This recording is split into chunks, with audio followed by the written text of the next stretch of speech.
Hey there. There's a massive difference between a boss who ruins your Tuesday afternoon and a boss who destroys your soul. Today, we're talking about the one who might be annoying and mildly incompetent, but not toxic. We're talking about the boss who just sort of sucks. Not evil, not abusive, just wildly frustrating at times. And if that's who you work for, you don't have to quit your job, unless you want to. But you might be able to learn how to lead anyway. Today, we're talking about how to lead when your boss sucks, but isn't toxic. Stay with me, because I promise by the end of this video, you're going to feel a whole lot less crazy and a whole lot less resentful and a whole lot more in charge of how you lead.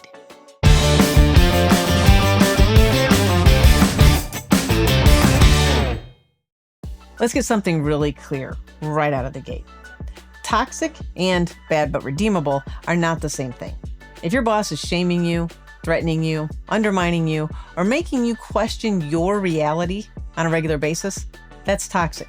If your boss is truly toxic, abusive, unethical, lying to you, gaslighting you into thinking the sky is green, you do not need a coping strategy. You need an exit plan. For more insight on toxic boss behaviors, watch my video on that very topic. I'm going to link it in the description for you. Let me tell you this. You cannot mindfulness breathe your way out of working with a toxic boss. Now that we've got that out of the way, let's talk about the other category, the bad but redeemable boss. I've had them, you probably have one right now. Here's what that looks like. Maybe it takes them an endless amount of time to make a simple decision.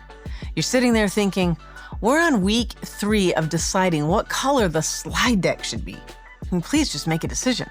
Or maybe they're the opposite. They make decisions haphazardly. On Monday, it's we're going all in on Project A. But by Wednesday, it's we're killing Project A. Now it's all about Project B. Friday rolls around and it's what if we merge A and B and now we have Strategic Synergy Project C. And you and your team are in the back going, we just want to know what we're doing for the next 5 minutes. Their indecision or chaos creates absolute confusion for your team. But, and this is key, underneath it all, they care. They treat you with respect. They're not trying to sabotage you. They're not trying to hurt you. They might be overwhelmed. They might be a little insecure, human. They might have never actually been taught how to lead a group of people, which is highly likely, by the way, in one of my big soapbox topics, which I'm going to avoid for right now. So this boss, annoying. Absolutely. Exhausting, for sure, but not toxic. And if that's your situation, you are not powerless. You're actually in a really important position, the middle. Welcome to Middle Manager Mayhem. What I mean by middle manager is anyone who has a boss and a team of people reporting to them. This is the part nobody put in the brochure when you got promoted. And you, my friend, are the organizational shock absorber. You're taking chaos from above, trying to turn it into clarity, and then handing that to your team so they don't completely lose their minds. You're cleaning up messes you did not make so your team doesn't slip, fall, and quit. You're managing your team's workload and your boss's anxiety. You're trying to protect your people from constant changes and keep your boss happy all at the same time. And somewhere in the middle, you're also supposed to have a life and a nervous system that's not completely fried. If that's you, I want you to hear this. There's nothing wrong with you.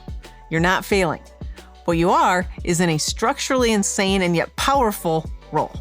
Because as the person in the middle, you have way more influence than you think. And that's what we're going to tap into. Let's start with something a lot of leaders never get taught: how to manage up.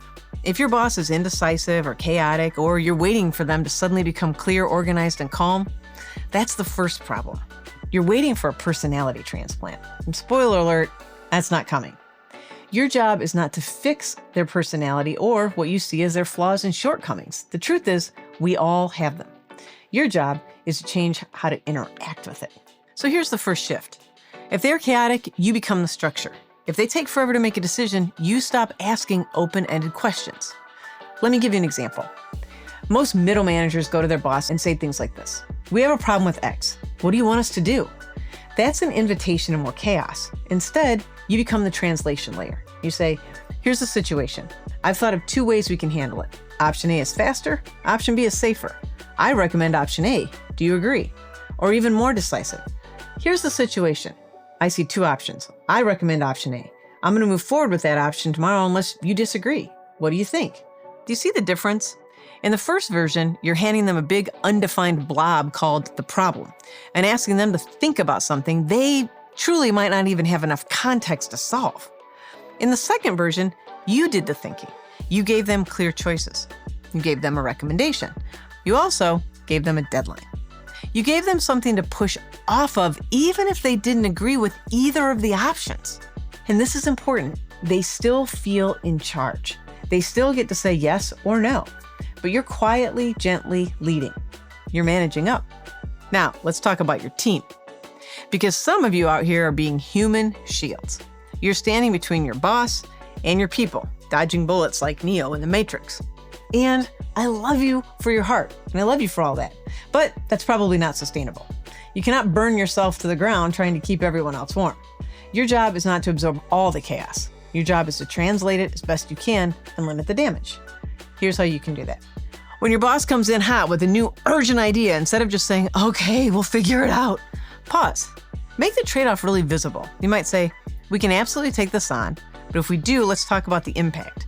Project X will be delayed by about 2 weeks. Are you okay with that trade-off? Or, if we switch directions, here's what it will mean for the team. They'll have to redo about a week's worth of work. Are you comfortable with that? You're not whining. You're not saying no just for the sake of it.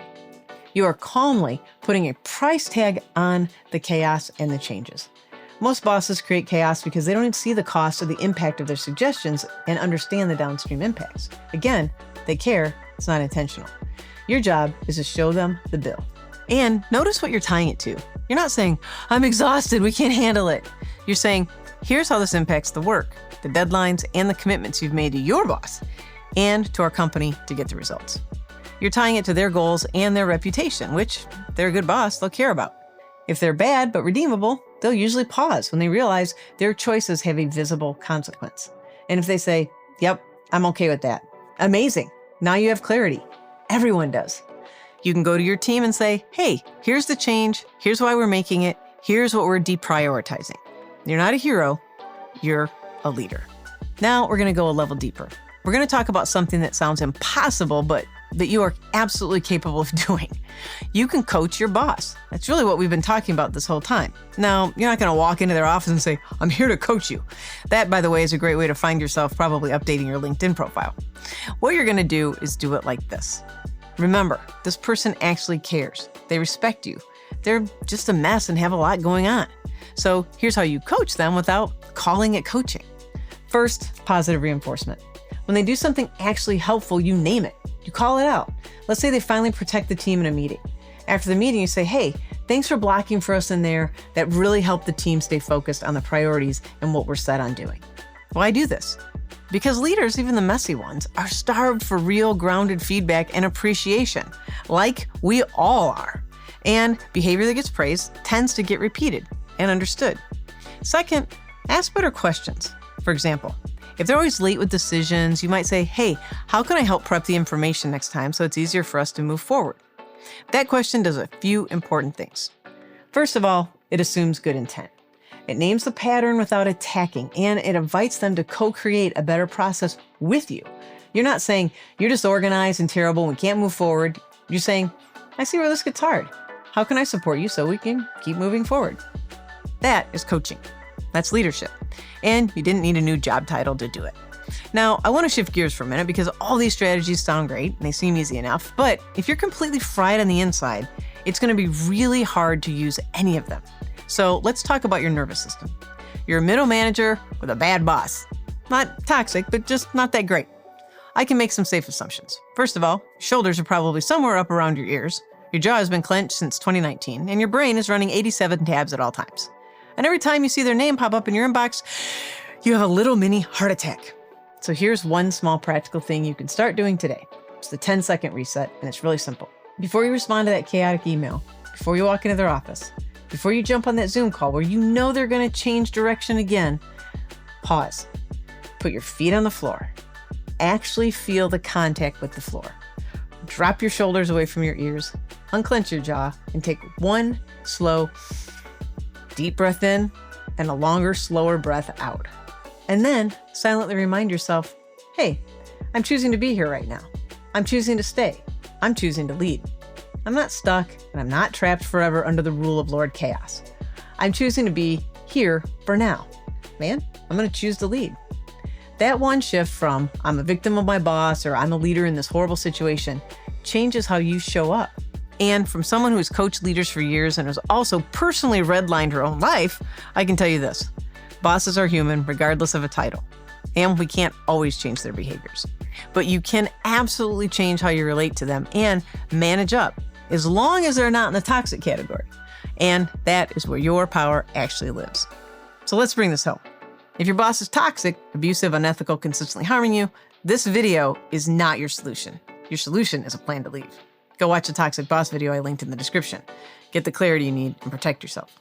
But if your boss just sort of sucks, inconsistent, slow to decide, little chaotic, but they care about you and they treat you with respect, you probably don't have to quit your job. You can learn to manage up. You can protect your team without setting yourself on fire. And you can do all of that while taking care of your own nervous system. So you're not burned out and bitter in the process. Now, I want to hear from you. In the comments, tell me this. How do you manage with a sucky boss? What do you do? What's their superpower of annoyance? And of course, join me here each week in the Precision Leadership Lounge to get more great tips on how to thrive in the 9 to 5 and beyond. Happy thriving!